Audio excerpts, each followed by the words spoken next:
নমস্কার বন্ধুরা, শিখা সোম চ্যানেলে তোমাদের সবাইকে স্বাগত জানাই। অনেক দিন পর তোমাদের সামনে আমি আবার ফিরে এলাম। আশা করি সবাই ভালো এবং সুস্থ আছো। নানা কারণের জন্য আমি রেসিপি দিতে পারছিলাম না, তাই মাঝে মাঝে আমার শ্রুতি নাটক এবং আমার আবৃত্তি তোমাদের পোস্ট করি। আমি এখন শুরু করব। আজকে আমি প্রথম অনেক দিন পর আজকে আমি একটা রেসিপি তোমাদের সামনে দিচ্ছি। রেসিপিটা জন্য আমি প্রথমে কড়াইতে তেল দিলাম। এইটা পুঁই শাকের কি বলে ফুল, আমি কোনোদিনও খাইনি, প্রথম আমি খাবো এবং প্রথম আমি বানাচ্ছি। আমি আমার মতো করেই বানাচ্ছি, আমি জানি না কীরকম হবে, আমি শুনেছি এটা খায়। তা প্রথমে তার জন্য আমি কড়াইতে তেল দিয়ে দিলাম 1 চামচ মতো। তার সাথে আমি এরকম একটা ছোট আলু ছোট করে কেটে নিয়েছি। আলুটাকে নুন হলুদ দিয়ে একটু ভেজে নিচ্ছি। একটু ভেজে নেওয়ার পরে আমি এর মধ্যে একটা পেঁয়াজ কুচিয়ে নিয়েছি। আমি সেই পেঁয়াজ কুচিটাও আমি এর মধ্যে দিয়ে দেব।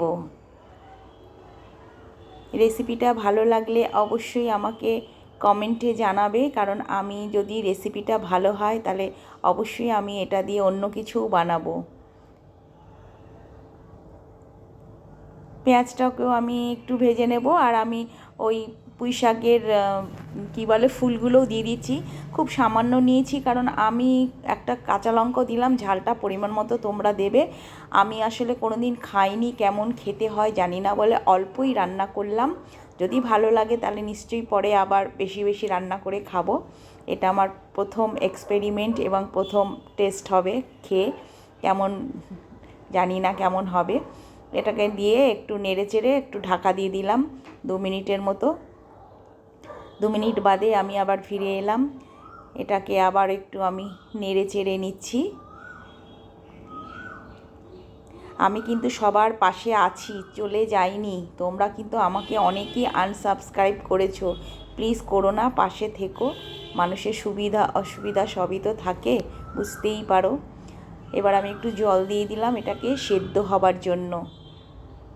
দিয়ে এটাকে আমি 3-4 মিনিট মতো লো মিডিয়ামে ঢেকে রাখবো। তার আগে আমি এর মধ্যে 1/2 চামচ জিরের গুঁড়ো, 1/2 চামচ ধনের গুঁড়ো, 1/2 চামচ কাশ্মীরি লঙ্কার গুঁড়ো দিলাম, আর 1/2 চামচ দেব আমি আদা পেস্ট। কারণ এটা আমি বললাম আমি আমার মতো করেই রান্না করছি, জানি না কেমন হবে, তবে আশা করি ভালোই লাগবে খেতে।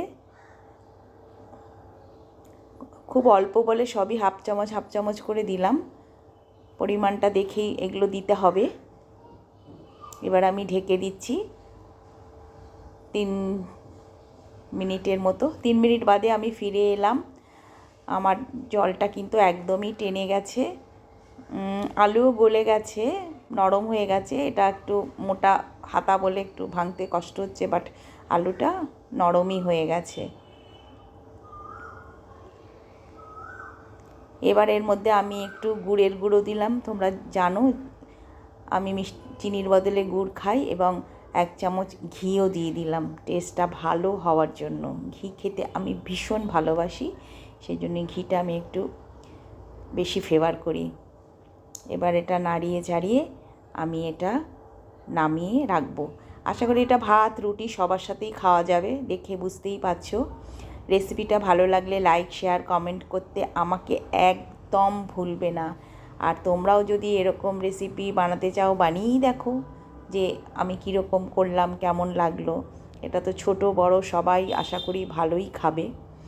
আমার তো বেশ ভালোই লাগছে, জানি না তোমাদের কেমন লাগলো। তবে দেখা হবে আবার পরের ভিডিওতে। সবাই ভালো থেকো, সুস্থ থেকো, টাটা।